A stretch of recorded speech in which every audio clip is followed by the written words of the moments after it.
और हमारे नीलेश भैया परमार जो सोसाइटी के प्रमुख हैं, उनके लिए भी जोरदार ताली। और बहुत सुंदर व्यवस्थाएं हमने दी। और जिनके नाम न आते हो, व्यासपीठ से मैं आप सभी को बहुत बहुत शुभकामना दे रहा हूँ। जय सिया राम।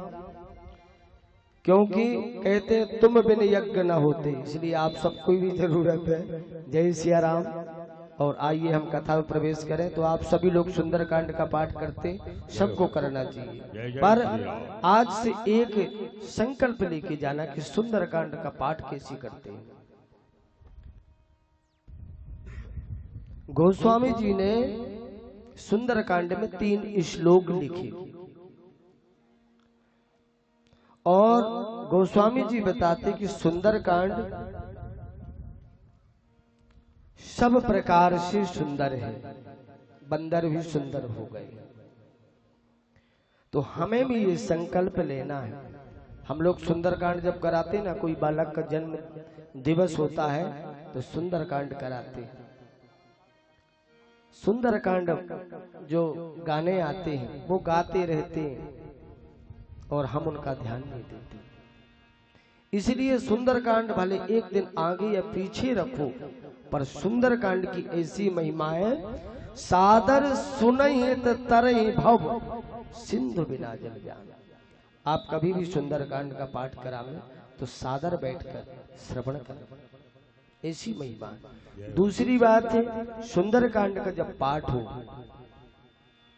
तो वहां पर किसी भी प्रकार का नशा नहीं होना चाहिए, ऐसी महिमा सुंदरकांड में।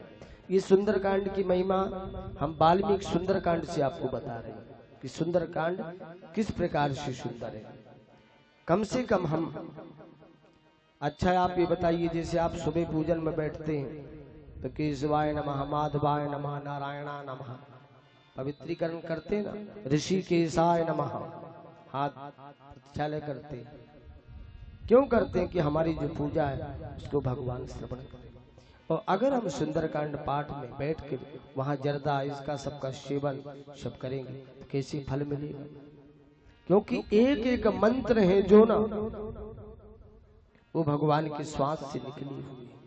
इसलिए सुंदरकांड की महिमा इस कलिकाल में कितनी सुंदर है। क्योंकि जहाँ राम कथा होती है ना, वहाँ हनुमान जी रहते हैं, पर जहाँ हनुमान जी की कथा होती है वहाँ स्वयं ठाकुर जी रहते हैं। पर जब ठाकुर जी रहते हैं तो आप सभी लोग सुंदरकांड का पाठ करें, ठीक, अच्छी बात है, करना भी चाहिए, पर थोड़ा ध्यान पूर्वक करें। तो सुंदरकांड गोस्वामी जी बताते हैं कि चाहे वो कांड हो, चाहे वो सदन हो, चाहे वो भवन हो, वो सुंदर ही सुंदर है। क्योंकि सुंदरकांड के श्लोक भी बड़े सुंदर है। शांतम शाश्वतम अपरमे मनगम निर्माणम शांति। सुंदरकांड की चौपाइयां बड़ी सुंदर है। जामवंत के वचन सुहाए सुन हनुमंत हृदय तबाई। सुंदरकांड के छंद कितने सुंदर है। वन बाग उपमन वाटिका सरकूप बापू सोही।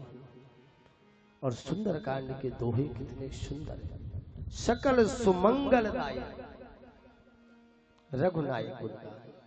ऐसे रघुनाथ जी का हम लोग गायन करते हैं तो सुनने की बड़ी सुंदर महिमा है। सभी बंदर भालू यहाँ से तैयार होते हैं, हनुमान जी सबसे पीछे। पर हनुमान जी ने कहा कि ऐसा करना, आप सभी लोग यहाँ किष्किंधा में रहना, क्योंकि मुझे इतनी प्रसन्नता होती है कि राम काज जरूर होगा, पर आप लोग यहाँ से जाना। अब अच्छा ये बताइए, हनुमान जी ने ऐसा क्यों कहा? हनुमान जी ने इसलिए कहा कि अगर मैं लंका जाऊंगा, माता सीता के पता लगा के, और भगवान के पास अगर अकेले जाऊंगा तो वो अच्छा नहीं। इसलिए हनुमान जी ने ये सोचा कि मैं पीछे रहूंगा और इनको सबको आगे लेके जाऊंगा। तो इस कथा से आज आप यही सीखिए कि आप भले पीछे रहे, तो अपने बालों को आगे ले जाए। ये सुंदरकांड की कथा बताती है। हनुमान जी सबसे पीछे चलते हैं।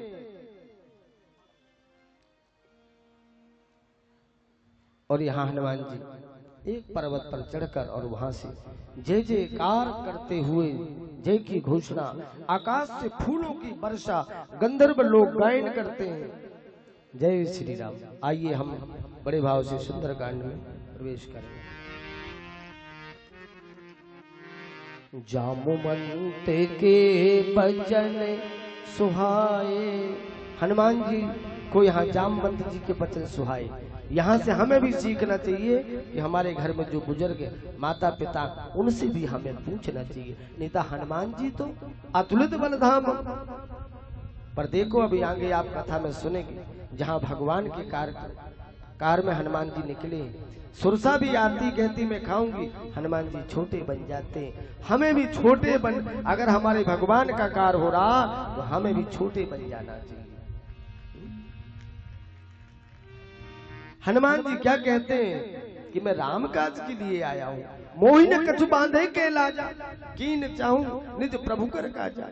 तो भगवान के कार में तो हमें सबको छोटे ही बन जाना चाहिए, तभी तो आशीर्वाद मिलेगा।